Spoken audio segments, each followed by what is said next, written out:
Hello friend, welcome to our YouTube channel. और इससे पहले वाली वीडियो में हमने खिलजी वंश को खत्म किया था। आज हम बात करेंगे तुगलक वंश के बारे में। अगर आपने हमारा चैनल अभी तक सब्सक्राइब नहीं किया है तो कर लीजिए। इस चैनल पे हम प्रीवियस ईयर के क्वेश्चन की प्रैक्टिस कराने वाले हैं और जो आपके लिए बहुत ज्यादा इंपॉर्टेंट रहेगी। आज हम बात करेंगे तुगलक वंश के बारे में।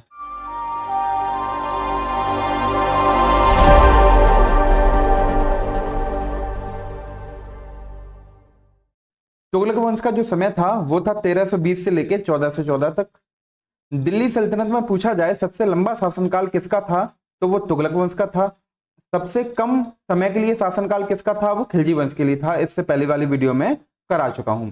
इसकी स्थापना किसने की थी? गयासुद्दीन तुगलक ने की थी। गयासुद्दीन तुगलक का समय 1320 से लेकर 1325 तक था। गयासुद्दीन तुगलक का वास्तविक नाम आपसे पूछा जाए, गाजी मलक इसको कहा जाता था। इसने तुगलकाबाद नगर की स्थापना की थी। किसकी? तुगलकाबाद नगर की। ये इंपॉर्टेंट क्वेश्चन है, कई बार एग्जाम में पूछा गया है। सिंचाई के लिए सर्वप्रथम नहरें किसने बनाई थी? तो वो किसने बनाई थी? गयासुद्दीन तुगलक ने बनाई थी। गयासुद्दीन तुगलक का बेटा जौना खान था। इसी को हम एमबीटी मोहम्मद बिन तुगलक के नाम से जानते हैं। किसके नाम से जानते हैं? मोहम्मद बिन तुगलक के नाम से जानते हैं।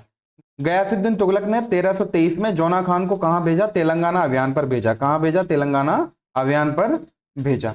आगे बात करते हैं। जौना खान ने वारंगल को जीतकर दिल्ली सल्तनत में मिला लिया और इसका नाम क्या रखा? सुल्तानपुर रखा। किसने रखा? जौना खान ने, यानी कि मोहम्मद बिन तुगलक ने।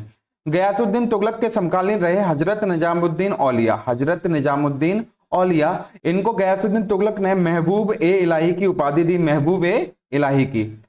1325 में बंगाल के शासक बुगारा खान ने गयासुद्दीन का विद्रोह किया और गयासुद्दीन विद्रोह को दबाने के लिए कहां चला गया? बंगाल चला गया। कहां चला गया?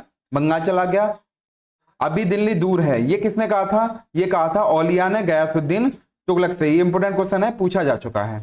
गयासुद्दीन के आगमन पर मोहम्मद बिन तुगलक ने तुगलकाबाद में एक लकड़ी का महल बनवाया और जिसमें गयासुद्दीन की दबकर मृत्यु हो गई। ये आपको याद रखना है। इसका जो मकबरा है गयासुद्दीन तुगलक का, वो तुगलकाबाद दिल्ली में बना हुआ है। आगे हम बात करेंगे मोहम्मद बिन तुगलक के बारे में। मोहम्मद बिन तुगलक का जो समय 1325 से लेकर 1351 ईस्वी तक था। इसका वास्तविक नाम जौना खान, जिसे पागल सुल्तान के नाम से भी जाना जाता है। ये अरबी और फारसी का बहुत बड़ा विद्वान था।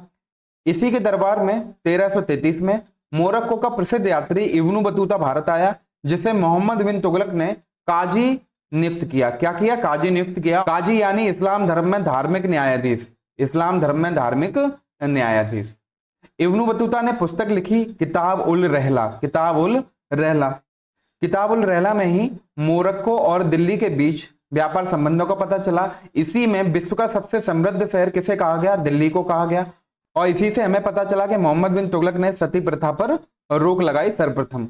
मोहम्मद बिन तुगलक के समय 1347 में हसन गंगू ने बहमनी साम्राज्य की स्थापना की। यह भी हमें रहला से ही पता चला। आगे थोड़ी सी बात करेंगे सती प्रथा पर। भारत में सती प्रथा का प्रारंभ कहां से हुआ? गुप्त काल से हुआ। और गुप्त काल के एक शासक थे रामगुप्त। इनका जो समय था वो 315 से 380 ईस्वी तक था। इन्हीं के सेनापति थे गोपराज।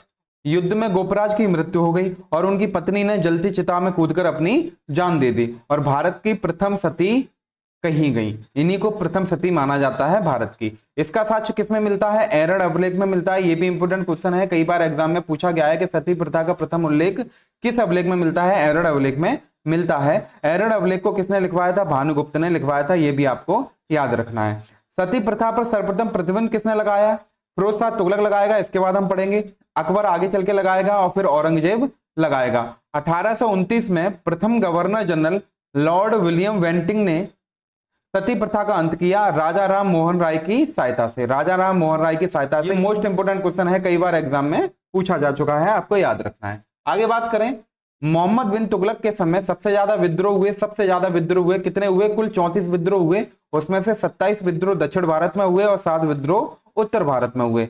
इसी के समय मंगोलों का 5वां आक्रमण भी हुआ। इसी समय 1336 में हरिहर और बुक्का ने, दो भाई थे ये, और इन्होंने विजयनगर साम्राज्य की स्थापना की। विजयनगर साम्राज्य की स्थापना किसने की थी? हरिहर और बुक्का ने की थी। ये भी कई बार एग्जाम में पूछा जा चुका है, आपको याद रखना है। और विजयनगर की जो राजधानी थी वो थी हम्पी। क्या थी? हम्पी। ये भी आपको याद रखना है।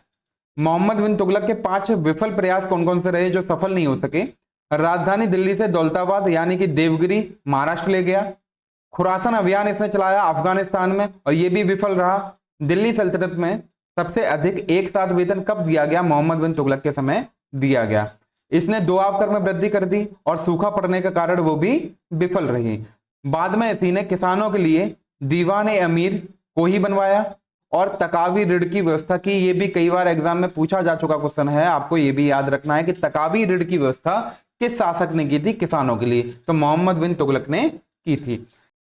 इसी ने सांकेतिक मुद्रा का प्रचलन जीतल के स्थान पर कांसे और चमड़े के सिक्के चलाए, ये भी आपको याद रखना है। अगर आपसे पूछा जाए पूर्ण रूप से चमड़े के सिक्के किसने चलाए, तो वो चलाए थे हुमायूं ने, ये भी आपको याद रखना है, कई बार एग्जाम में पूछा गया है। आगे बात करें कराचल अभियान, ये भी विफल हुआ। कुमायूं क्षेत्र उत्तराखंड में क्या हुआ? बर्फबारी हुई, अत्यधिक सैनिक यहाँ पे मारे गए। 1351 में सिंध के थट्टा नामक स्थान पर मोहम्मद बिन तुगलक का विद्रोह हुआ, जहां जाने से तुगलक की मृत्यु हो गई। इसका मकबरा तुगलकाबाद दिल्ली में बना हुआ है, ये भी आपको याद रखना है। तो फ्रेंड ये वीडियो आपको कैसी लगी हमें कमेंट सेक्शन में जरूर बताएं। अगर आपने हमारा चैनल अभी तक सब्सक्राइब नहीं किया है तो कर लीजिए। हम question wise practice previous year की कराने वाले हैं, तो वो भी आपके लिए मोस्ट इंपोर्टेंट रहेगी। Thank you.